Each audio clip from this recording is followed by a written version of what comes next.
segunda parte del tema de la autoridad, como quien tiene autoridad sobre la vida y ministerio de nuestro Señor Jesucristo. Ya en la clase pasada, en la parte introductoria y también en los aspectos importantes, destacamos el aspecto de la autoridad que el Señor tuvo en Capernaum, cómo es que vimos a lo que concierne el exorcizar con autoridad, el sanar con autoridad, y cómo es que el Señor procedió con autoridad allí en Galilea. Y vimos también la autoridad y compasión. Ahora vamos a proseguir con esta segunda parte en relación a la autoridad de nuestro Señor Jesucristo cuando Él regresó a Capernaum. Y para ello vamos a leer en el Evangelio de Marcos, en el capítulo 2, los versos 1 hasta el 14. Leamos la Sagrada Escritura para saborear el mensaje que vamos a disertar acerca de la autoridad del Señor. Entró Jesús otra vez en Capernaum después de algunos días, y se oyó que estaba en casa. E inmediatamente se juntaron muchos, de manera que ya no cabían ni aún a la puerta, y les predicaba la palabra. Entonces vinieron a él unos trayendo un paralítico que era cargado por 4, y como no podían acercarse a él a causa de la multitud, descubrieron el techo de donde estaba, y haciendo una abertura bajaron el lecho en que yacía el paralítico. Al ver Jesús la fe de ellos, dijo al paralítico: Hijo, tus pecados te son perdonados. Estaban ahí sentados algunos de los escribas, los cuales cavilaban en sus corazones: ¿por qué habla este así? Blasfemias dice. ¿Quién puede perdonar pecados sino solo Dios? Y conociendo luego Jesús en su espíritu que cavilaban de esta manera dentro de sí mismos, les dijo: ¿por qué caviláis así en vuestros corazones? Que es más fácil decir al paralítico: tus pecados te son perdonados, o decirle: levanta, toma tu lecho y anda. Pues para que sepáis que el Hijo del Hombre tiene potestad en la tierra para perdonar pecados, dijo al paralítico: a ti te digo, levántate, toma tu lecho y vete a tu casa. Entonces él se levantó enseguida y tomando su lecho salió delante de todos, de manera que todos se asombraron y glorificaron a Dios diciendo: nunca hemos visto tal cosa. Después volvió a salir al mar, y toda la gente venía a él y les enseñaba. Y al pasar vio a Leví, hijo de Alfeo, sentado al banco de los tributos públicos, y le dijo: sígueme. Y levantándose le siguió. Noten ustedes que aquí se destaca la autoridad para perdonar pecados. Al final del recorrido ya se ha mencionado cómo es que Jesús volvió a Capernaum, probablemente a la casa de Pedro, para reponerse.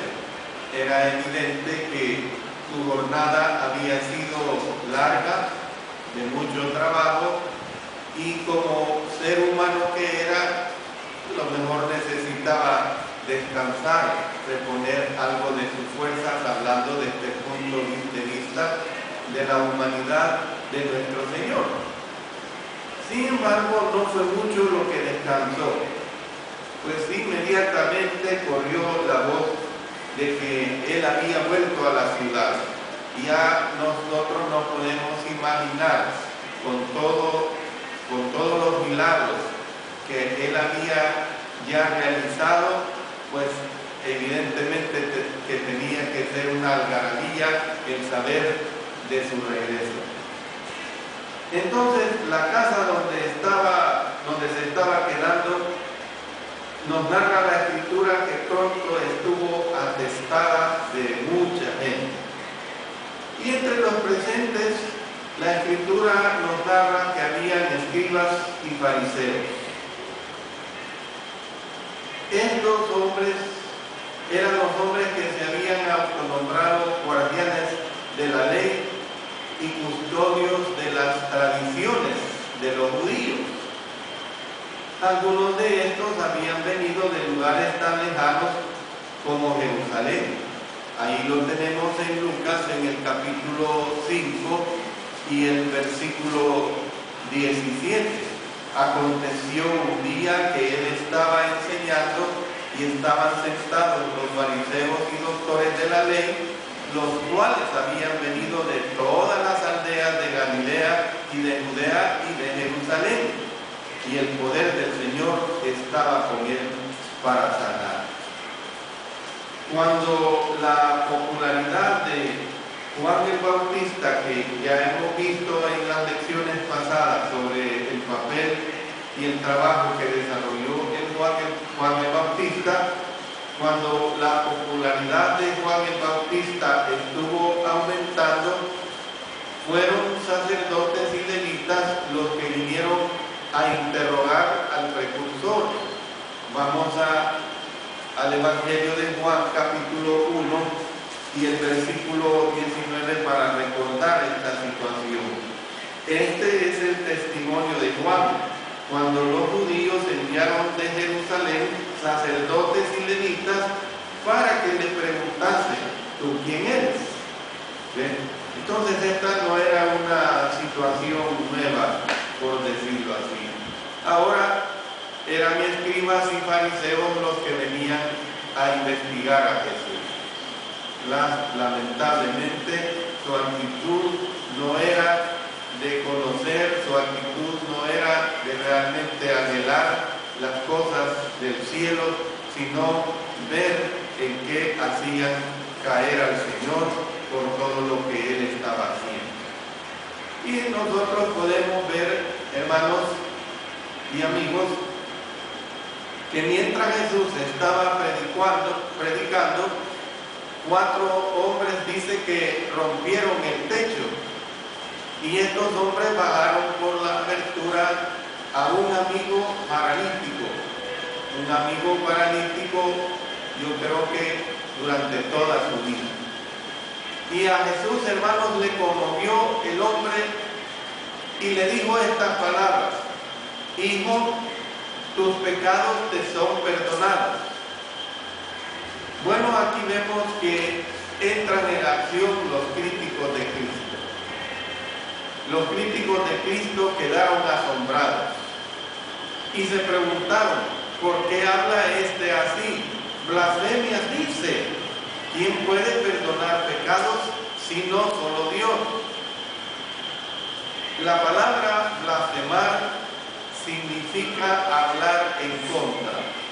Eso es lo que significa la palabra blasfemar, hablar en contra. A menudo se usa para hablar de la calumnia. Esta misma palabra se usa en la carta del apóstol Pablo a Tito en el capítulo 3 y el versículo 2. Miren lo que dice este versículo: que a nadie difamen, que no sean pendencieros, sino amables, mostrando toda mansedumbre para con todos los hombres, porque nosotros también éramos en otro tiempo insensatos, rebeldes, extraviados, esclavos de concupiscencias y deleites diversos, viviendo en malicia y envidia, aborrecibles y aborreciéndonos unos a otros. pues, para probar que también tenía autoridad sobre el pecado. Él estaba claramente dicho de un modo sencillo. Jesús estaba usando su autoridad sobre la enfermedad para probar que también tenía autoridad sobre el pecado. Entonces, cuando Cristo le dijo al paralítico que se levantara, la Escritura nos dice aquí en el versículo 12 que se levantó enseguida y tomando su lecho salió delante de todos, de manera que todos se asombraron y glorificaron a Dios diciendo: nunca hemos visto tal cosa. Entonces, hermanos, los que vinieron de Jerusalén debían haber razonado de esta manera. Oigan bien lo que voy a expresar. Debían de haber razonado de esta manera. Primero, solo Dios puede perdonar pecados. Segundo, este hombre puede perdonar pecados. Tercero, por lo tanto, Él es Dios. Por lo tanto, Él es Dios. Se lo voy a repetir. Solo Dios puede perdonar pecados. Segundo, este hombre puede perdonar pecados. Conclusión, por lo tanto, Él es Dios. Lamentablemente estaban demasiado llenos de prejuicios. Estaban llenos de celos e intereses personales para siquiera considerar las afirmaciones de Jesús. Y hermanos, esto no, si el Señor Jesucristo, con Él procedieron así de esta manera, esto no es de extrañarnos. Esto sucede también hoy en día, cuando en muchas situaciones espirituales los oyentes están llenos de prejuicios, no se puede ver realmente la bendición, no se puede ver realmente las ventajas espirituales en un cristiano, en una cristiana, porque precisamente se dan estos prejuicios dentro de la mente y del corazón. Aquí, hermanos, nosotros podemos ver que este fue el comienzo de la hostilidad que Jesús enfrentó hasta que Él fue crucificado.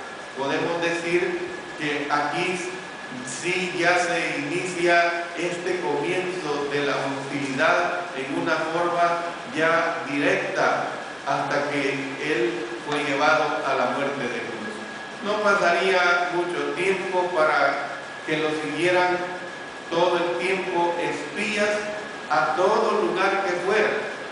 En todo lugar que fuera habían espías que trataban de encontrar alguna falta que pudieran usar para destruir. Era la misión que tenían ellos, destruir lo que Él estaba enseñando a las multitudes. Bueno, veamos, hermanos, ahora la autoridad que él tuvo para desafiar a los hombres. Jesús, hermanos, había hecho varias cosas que habían irritado a sus críticos. Bueno, había tocado a un leproso inmundo, lo había limpiado, lo había sanado. En la clase pasada, ustedes recuerden que hablamos sobre la enfermedad de la lepra, en qué consistía la lepra, las restricciones que habían para los leprosos. Hablamos de que también habían casas que se llenaban de lepra. Dejamos bien clara esta situación. Jesús había señalado que podía también perdonar pecados. Eso era bien claro.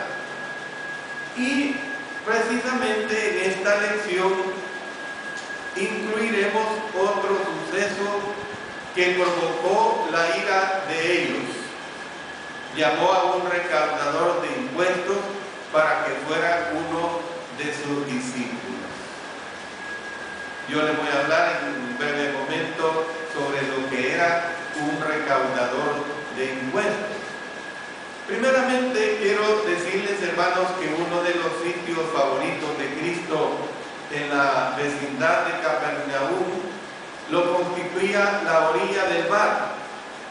Cuando él se dirigía nuevamente a ese lugar, mucha gente lo seguía y él les enseñaba, estando precisamente en la orilla del mar. Miren, aquí en el verso 13 de Marcos 2 lo dice: después volvió a salir al mar.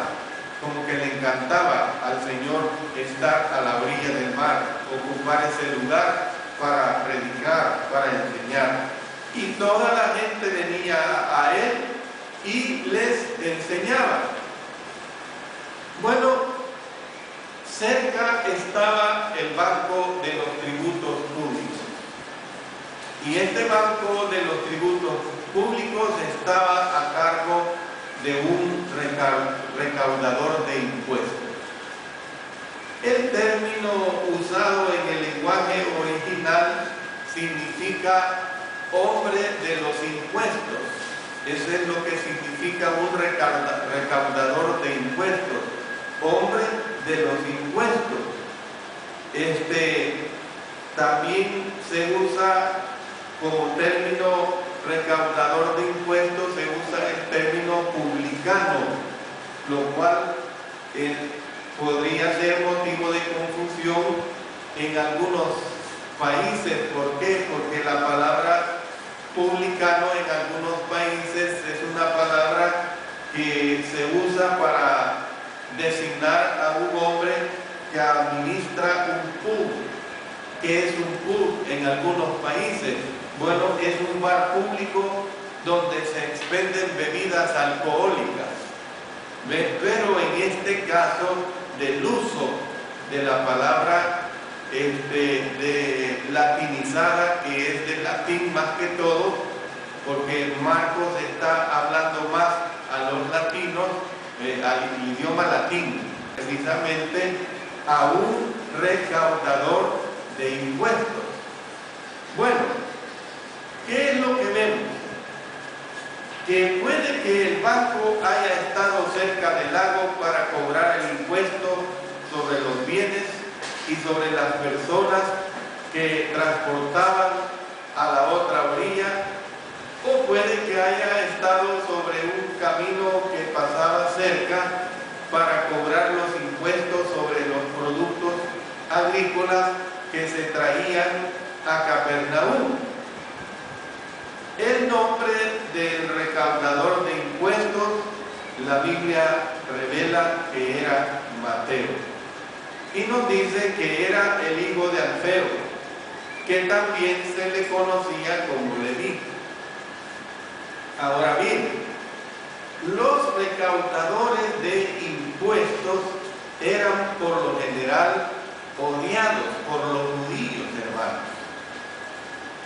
Que quede bien claro esto: los recaudadores de impuestos eran por lo general odiados por los judíos. A un compatriota judío que cooperara con los romanos se le consideraba un traidor. Es decir, que Mateo, siendo un judío y era un publicano, o sea, un recaudador de impuestos, se le consideraba, hermanos, como un traidor. Este es un traidor. Este es un extorsionador, este nos está cobrando más allá de lo que nos debe. Bueno, los recaudadores de impuestos, como en el caso de Mateo, se dice que calculaban el valor de los bienes de los mercaderes que estaban en tránsito, y se dice que cobraban impuestos sobre ellos para el gobierno romano. Todo esto no era agradable para los judíos. Entonces, la imprecisión de las tasas arancelarias, o sea, las tasas de los impuestos, pues, permitía a los recaudadores de impuestos imponer comisiones más altas. ¿con qué propósito permitía a estos recaudadores de impuestos imponer comisiones más altas? Bueno, con el fin de aumentar su propia ganancia. Entre más impuestos cobro, más gano yo. Y esto, hermanos, no ha cambiado. Esto sigue siendo igual. Los hombres, lamentablemente, es así. Los hombres empleados públicos, empleados de gobierno, no digo que todos, pero muchos de ellos alteran las cifras con el fin de que les quede ganancias onerosas a ellos.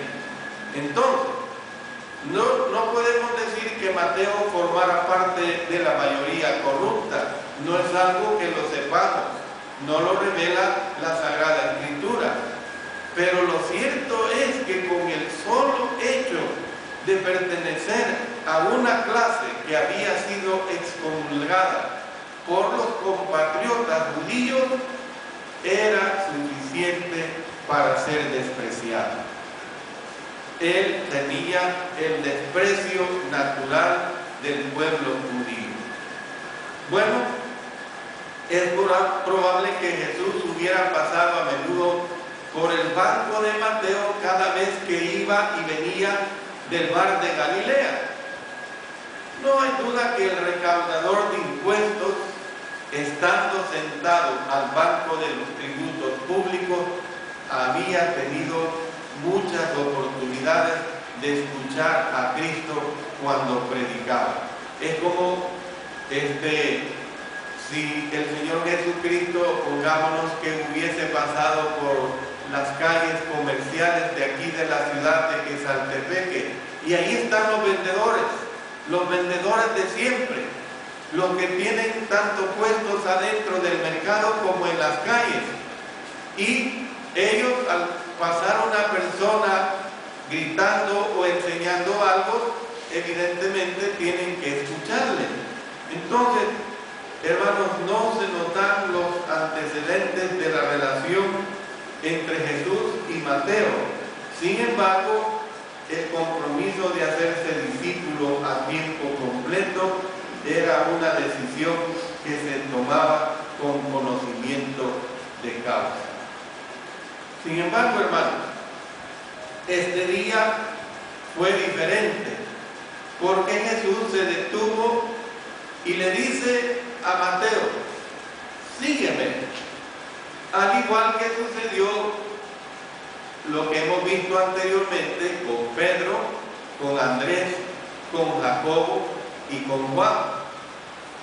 Este fue un llamado al discipulado a tiempo completo, igual de lo que había sucedido en el segundo llamamiento con Pedro, Andrés, Jacobo y Juan. Pues hermanos, es un llamamiento, el de Mateo, que es el quinto hombre que llama a un llamamiento o a un discipulado a tiempo completo.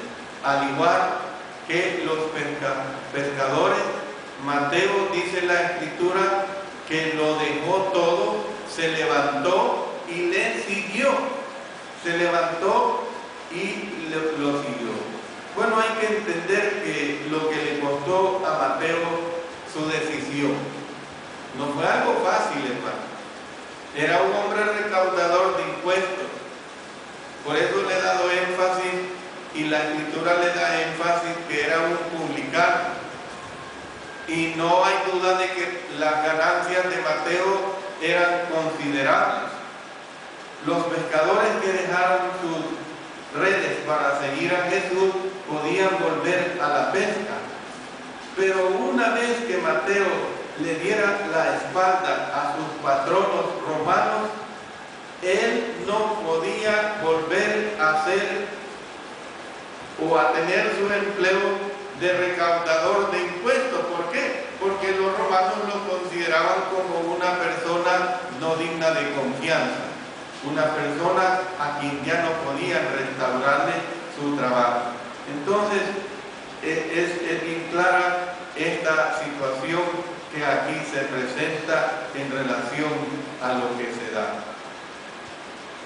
Hermanos, Es bonito todo esto que hablamos acerca de la autoridad de nuestro Señor, del llamamiento de nuestro Señor, de Mateo, como un hombre que tiene que dedicarse al servicio del Señor, un nuevo discípulo más.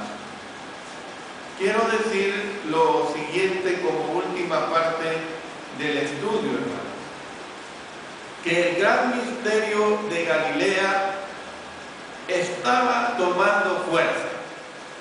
Realmente sorprendente, hermano. El gran misterio de Galilea, estaba tomando fuerza. En la siguiente lección que vamos a tener, vamos a continuar con el estudio precisamente de este ministerio que estaba tomando fuerza. En esa lección veremos intensificarse el conflicto que se dio entre Jesús y los dirigentes religiosos. ¿En qué sentido, hermanos? Aumentando la hostilidad que al final resultaría en su muerte. Pero claro, lo vamos a ver a su debido tiempo. Ya ustedes se han dado cuenta que esta lección ha recalcado la autoridad de Jesús. El asunto de la autoridad fue una cuestión importante en su conflicto con los funcionarios judíos. Fue un asunto que fue relevante, hermanos, con los funcionarios judíos desde el comienzo hasta el final. Fue algo, hermanos, que realmente no tuvo fin desde que empezó, y ya he mencionado cómo es que aquí se da el inicio de esta hostilidad. Ustedes recuerden que la primera vez que echó del templo a los cambistas, estos cambistas le preguntaron acerca de su autoridad para hacer estas cosas. O sea, ¿y de dónde tiene autoridad para hacer estas cosas? Bueno, durante la última semana de su vida sobre la tierra, ellos lo cuestionarían nuevamente. Y lo cuestionarían porque la Escritura dice en Lucas capítulo 20, versículo 2, dice: dinos con qué autoridad haces estas cosas, o quién es el que te ha dado esta autoridad. Es una realidad. Le preguntan pues ya en los albores de su ministerio. Entonces, hermanos, podemos ver pues que el asunto de la autoridad también tiene mucho peso para decidir cómo responderle. Nos damos cuenta que después de su muerte, después de su sepultura y su resurrección, ¿qué es lo que dijo? Toda potestad me es dada en el cielo y en la tierra. Muy interesante. Toda potestad me es dada en el cielo y en la tierra. Después de oír todo esto, viene una interrogante para cada uno de nosotros. Y la interrogante es: ¿está usted dispuesto a aceptar su autoridad sobre su vida? ¿Está usted, hermano, hermana, amigo, dispuesto a aceptar su autoridad sobre su vida? Doblegarse a su autoridad incluye más que decirlo de boca, porque incluye y supone una completa sumisión a Jesús. Miren lo que él dijo: no todo el que me dice Señor, Señor entrará en el reino de los cielos, sino el que hace la voluntad de mi Padre que está en los cielos.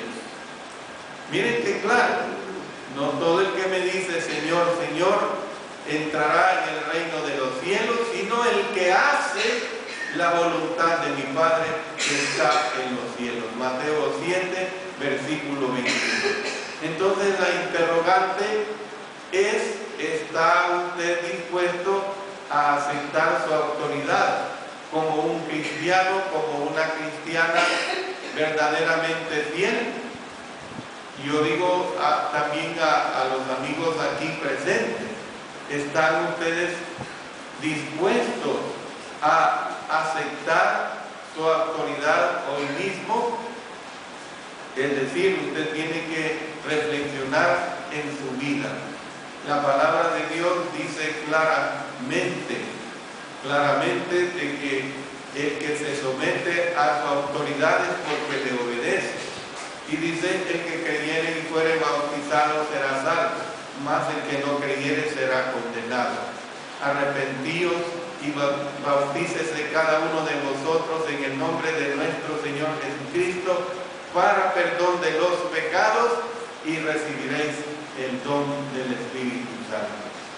Termino pues esta hermosa y bella lección sobre la autoridad de nuestro Señor Jesucristo, que se dio básicamente de esta primera Pascua a la segunda Pascua, y termina este mensaje con el regreso que da allí a la ciudad de Capernaum, que ya hemos mencionado que fue una ciudad donde él desarrolló gran parte de su ministerio.